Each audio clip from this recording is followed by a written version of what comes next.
Seja bem-vindo! Está começando o Trabalho em Revista, programa do Tribunal Regional do Trabalho de Mato Grosso. Veja nessa edição. Semana Nacional de Conciliação Trabalhista. Acordos garantem soluções mais rápidas. A audiência de conciliação, mesmo numa fase já mais adiantada do processo, ela contribui muito para que as partes possam vir aqui e resolver litígios. O Pausa Legal vai falar sobre a importância de se movimentar nos intervalos da jornada de trabalho. Na entrevista da semana, vamos falar da luta pelos direitos humanos com o Frei Xavier Plassá, da Comissão Pastoral da Terra. Fique por dentro também dos destaques do Giro da Semana e do quadro Decisão. Tudo isso e muito mais agora no Trabalho em Revista.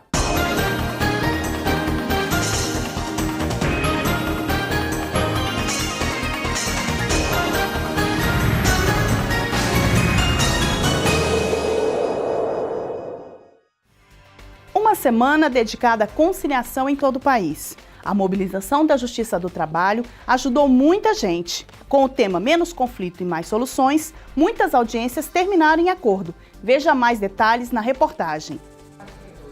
Foram 2 anos de briga na Justiça e finalmente chegou ao fim com o acordo. Ambos já haviam, de alguma forma, compreendido o seu papel ou a sua ação dentro desta situação e daí chegamos a um consenso, um denominador comum. O professor dava aulas numa universidade particular, que foi vendida para outro grupo. Ele não teve o contrato mantido como previsto e recorreu à Justiça do Trabalho. A universidade deve indenizá-lo em quase R$11 mil.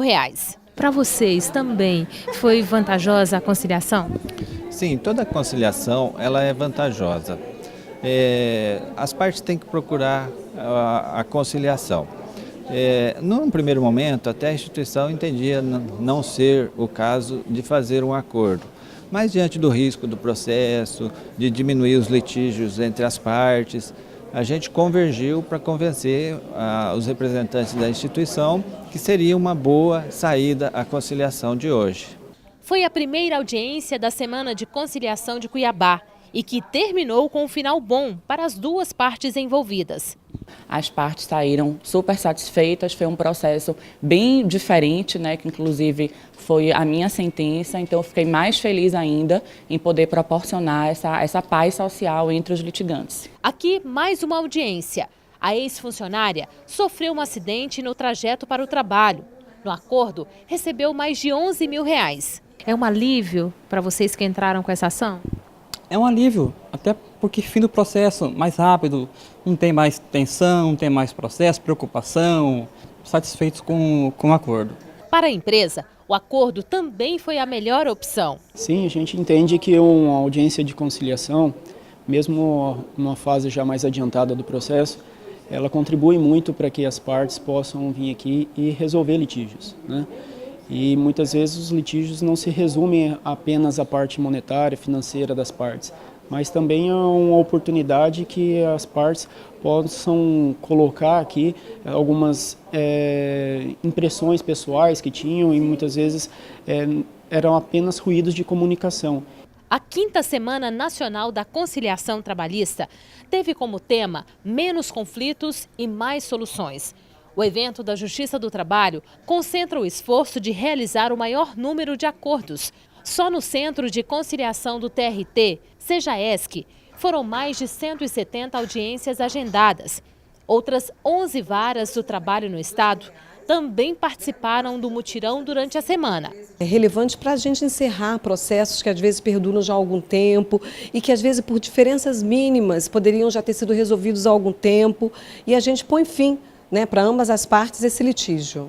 E quem perdeu a oportunidade de participar da Semana Nacional de Conciliação Trabalhista ainda tem chance de conciliar. Basta a pessoa manifestar interesse em fazer o acordo, seja peticionando na vara ou indo na unidade judiciária ou até mesmo pelo site, né, no Quero Conciliar. A qualquer momento do processo pode acontecer a conciliação. Uma juíza usou o WhatsApp para realizar uma audiência com uma trabalhadora que estava em Campinas, no interior de São Paulo. Veja como foi com a repórter Sinara Álvares.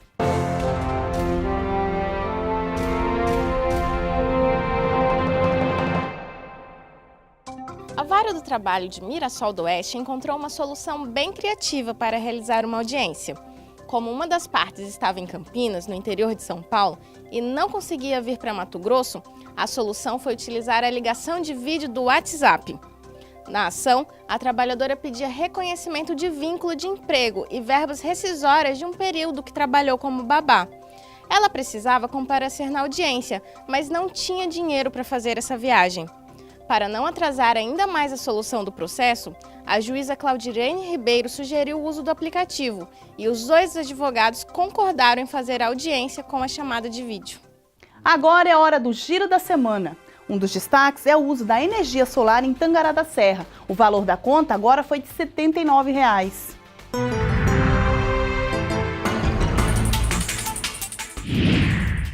A Justiça do Trabalho de Mato Grosso começou a ter bons resultados com o sistema de energia fotovoltaica, a energia solar. Neste mês, o valor da conta de energia elétrica do Fórum de Tangará da Serra, que era de R$ 5.000, caiu para R$ 79. Neste mês, o projeto Turminha Escolar Cozinha Brasil, que é apoiado pela Justiça do Trabalho e Ministério Público do Trabalho, formou mais de 1.100 mini-chefes, crianças de 5 e 10 anos. O projeto do SESI capacita crianças para que sejam multiplicadoras da alimentação saudável e levem isso para famílias e amigos. A Vara do Trabalho de Juína doou R$ 800 mil para a compra de 2 ambulâncias, uma van e vários equipamentos para a Secretaria Municipal de Saúde de Juína. Os valores são de ações civis públicas e execuções de termos e ajustamentos de condutas promovidos pelo Ministério Público do Trabalho. No Pausa Legal de hoje, você vai saber da importância de se movimentar e caminhar um pouco nos intervalos durante o expediente.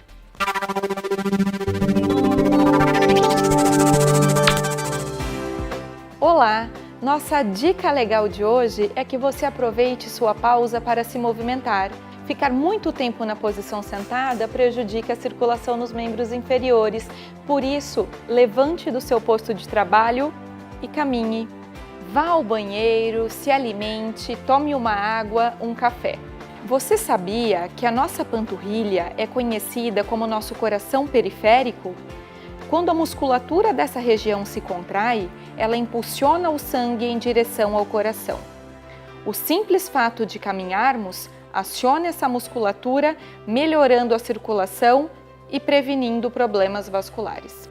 Então é isso. Até a nossa próxima pausa legal. Na entrevista da semana, vamos falar com o Frei Xavier Plassat. Ele é da Comissão Pastoral da Terra e combate o trabalho escravo no campo. Pelo trabalho, ele recebeu o Prêmio Nacional de Direitos Humanos da Presidência da República em 2008.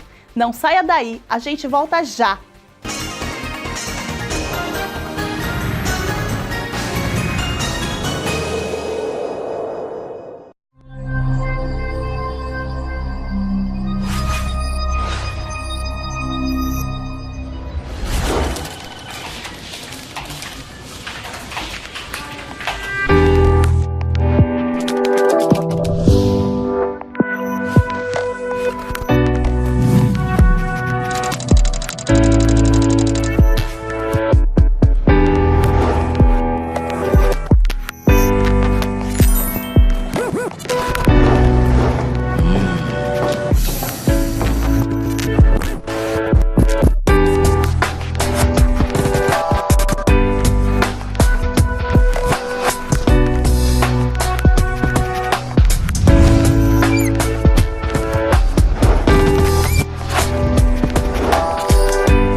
Na hora de pensar em segurança, algumas coisas podem ser deixadas de lado no trabalho.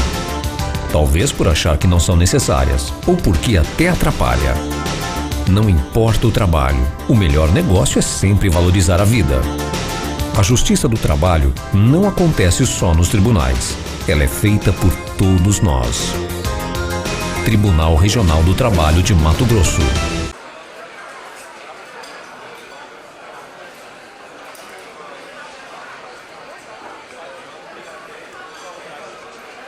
No Brasil, cerca de 2.700.000 crianças, entre 5 e 17 anos, se encontram em situação de trabalho irregular.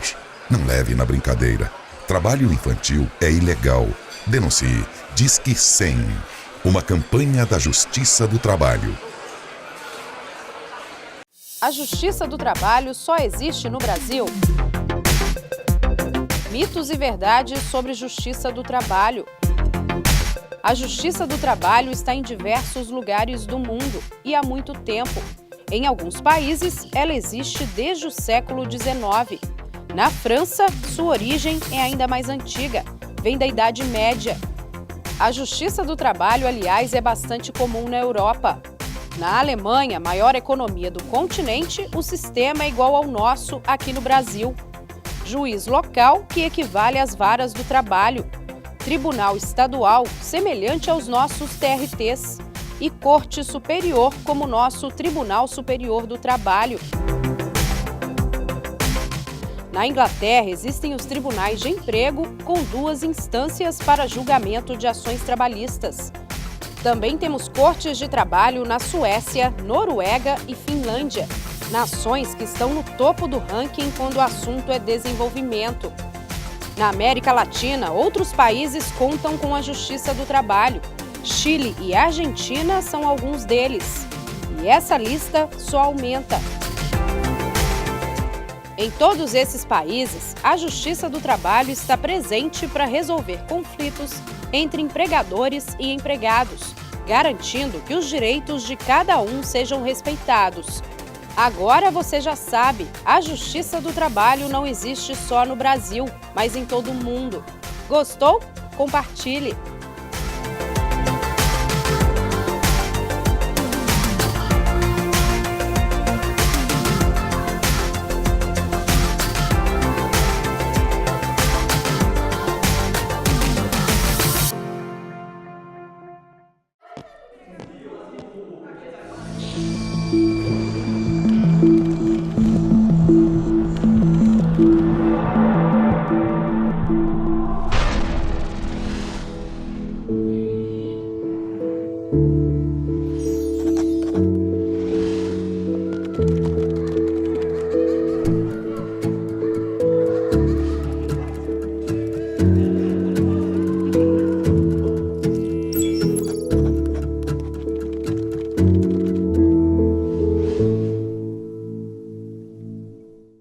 Amigo, já vai pra casa? Vou nada, ainda vou ter que rodar a noite inteira pra fazer umas entregas. Rapaz, vê se para pra descansar, hein? Porque ó, dirigir o dia e a noite inteira cansa o motorista. Eu não canso à toa, ainda aprendi uns truquezinhos aí pra tapear o cansaço.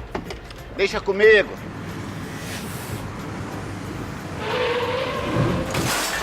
Viu o que eu te disse? Trabalho direito é trabalho seguro. Pior que é. Um país se constrói com respeito às leis e trabalho, de empregadores que assumem os riscos do negócio e de empregados que emprestam sua mão de obra. A Justiça do Trabalho é o ramo do judiciário que julga os conflitos e concilia patrões e empregados. Seu papel é estabelecer a paz social, permitindo que o país cresça com dignidade e segurança. Defenda a Justiça do Trabalho. Ela é de todos os brasileiros.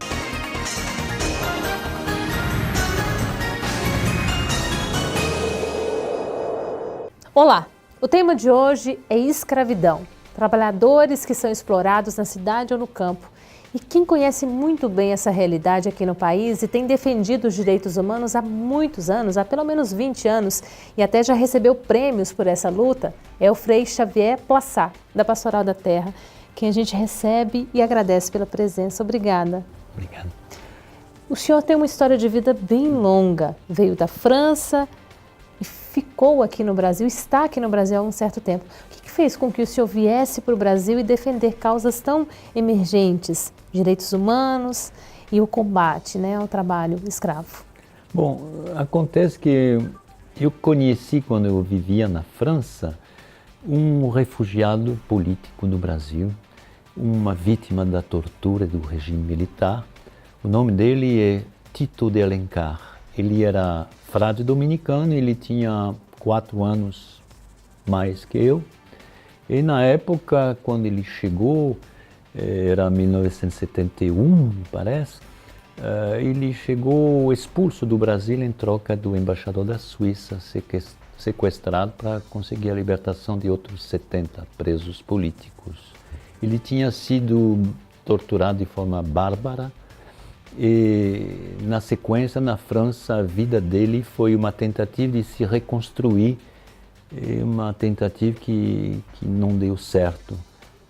Nós nos tornamos amigos a partir do momento em que ele veio viver, conviver na mesma comunidade, onde ele dominicano, eu também, frade dominicano, ambos em situação de formação, de estudo.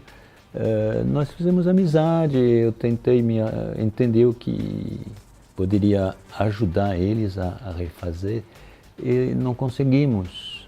A quebra, a vida dele tinha sido partida, né? E um dia ele cometeu o suicídio.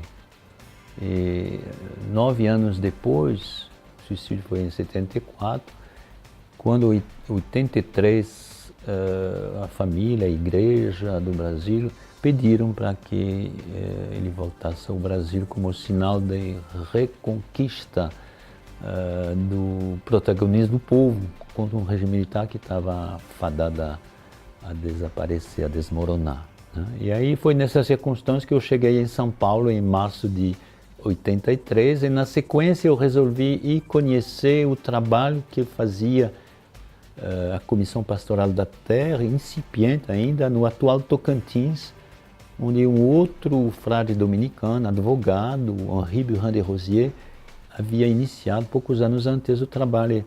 Eu segui os passos dele até o Bico do Papagaio, encontrei-me com comunidades em conflito, poceiros, vilarejos incendiados, despejos, um sofrimento difícil de imaginar, e uma tentativa por parte desses agentes de pastoral, desses advogados, de tentar fazer prevalecer o direito e a justiça. Essa luta deles me impactou tanto que eu resolvi deixar meus afazeres da França e em questão de 4, 5 anos me liberar para vir me colocar à disposição da CPT. Era para ficar alguns anos e acabei ficando. Agora, o senhor desenvolveu um trabalho muito bonito aqui no Brasil, né? Recebeu vários prêmios por isso. Um deles, o senhor recebeu a medalha Chico Mendes de Resistência, isso em 2006.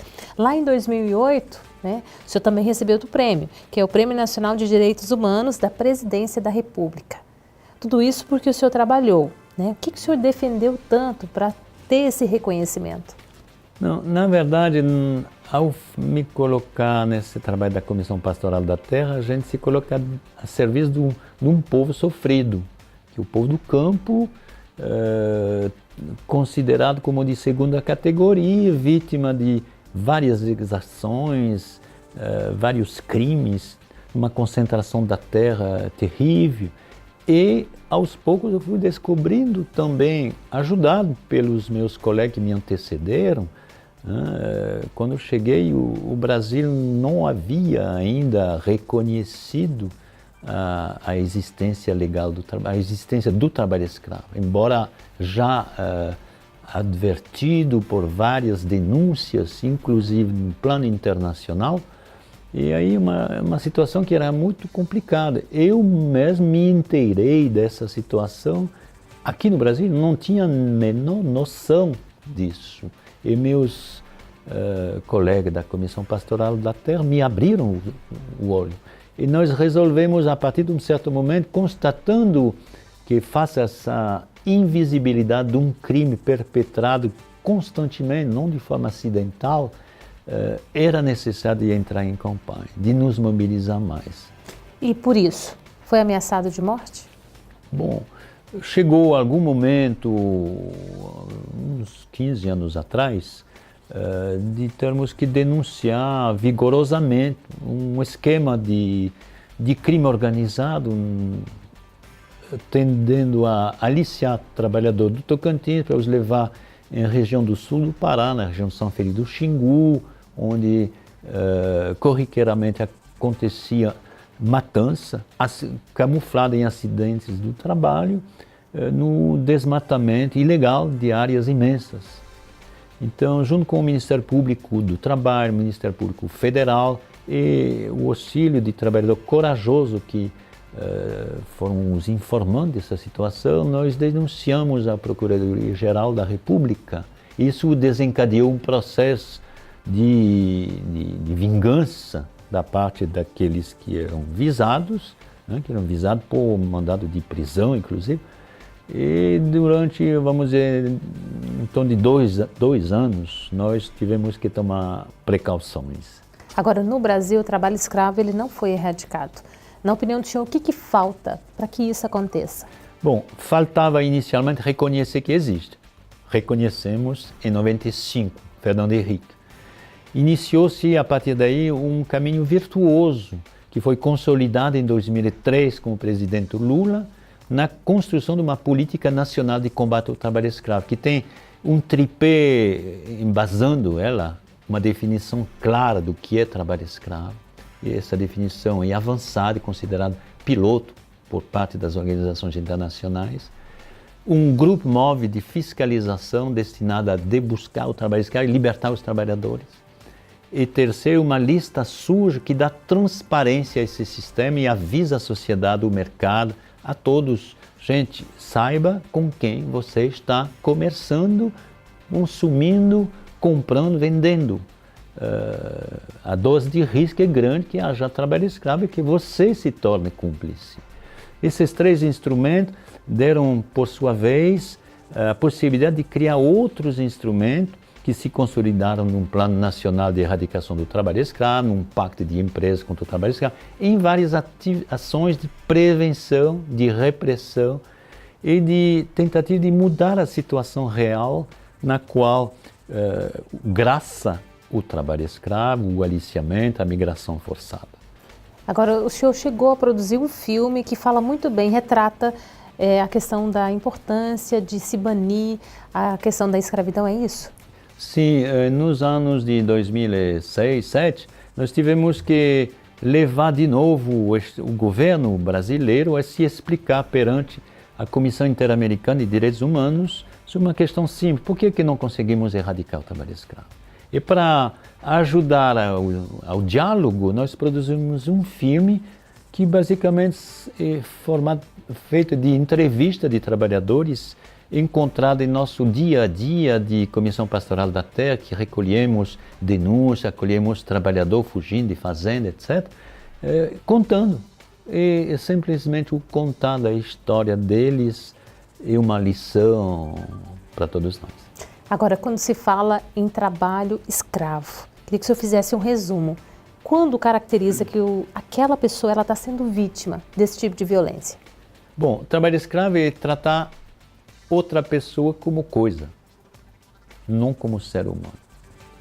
Tratá-la como coisa significa retirar-lhe a dignidade essencial que faz a diferença entre uma pessoa humana e uma coisa e um animal. Muitos desses trabalhos nos chegam, eles não conhecem a palavra escravo inicialmente, eles não vêm dizer eu sou escravo. Eles vêm dizer ele me trata pior que animal, por isso eu fugi. E tratar pior que animal o que é? É negar os direitos básicos, uma água potável, uma alimentação mínima, um alojamento que proteja das intempéries, uma possibilidade de cuidar minimamente da saúde, ser tratado quando ferido, de ser protegido contra os riscos do trabalho, de não ter uma jornada exaustiva de trabalho, de não ser obrigado a trabalhar por dívida, sob ameaça, sob chantagem. Então, isso é reconhecido no texto da lei, no artigo 149 do Código Penal, que fala 4 elementos básicos para identificar o trabalho escravo. São as condições degradantes de trabalho, que degradar é tirar a dignidade. A jornada exaustiva, o trabalho forçado e a servidão por dívida, que é a forma mais clássica, mas que continua hoje nas oficinas onde se explora bolivianos em São Paulo, como nas fazendas do interior do Pará ou do Mato Grosso, onde se comete ao mesmo tempo, geralmente, um crime ambiental e um crime trabalhista, um crime contra a dignidade da pessoa. Nós tivemos a participação do Frei Xavier Plassat, ele que é da Pastoral da Terra. Vai continuar lutando? Vamos continuar lutando. Eu queria até deixar uma mensagem. Eu tenho essa camiseta da Comissão Pastoral da Terra, da nossa campanha, iniciada em 97, que não tem dia para encerrar, a não ser quando encerra o problema. De olho aberto para não virar escravo. De cada um de nós depende o sucesso dessa erradicação. É uma questão de vigilância, abrir o olho para que ninguém vire escravo. E sabendo uma situação onde nós temos a suspeita que algo esteja errado, denuncia, procura o Disque 100, procura a CPT mais próximo do seu local e conta o que você souber. Será feito de forma sigilosa e talvez você contribuirá para salvar vidas e erradicar essa mancha do Brasil. Muito obrigada por participar aqui conosco e nós chegamos ao fim de mais um Trabalho em Revista. Lembrando que você pode rever esse programa quando você quiser. Basta acessar o site do TRT no YouTube, o endereço aparece aí na sua tela. E aproveite também para seguir o Tribunal nas redes sociais e fique por dentro do que ocorre na Justiça do Trabalho em Mato Grosso. Obrigada pela companhia, até o próximo programa.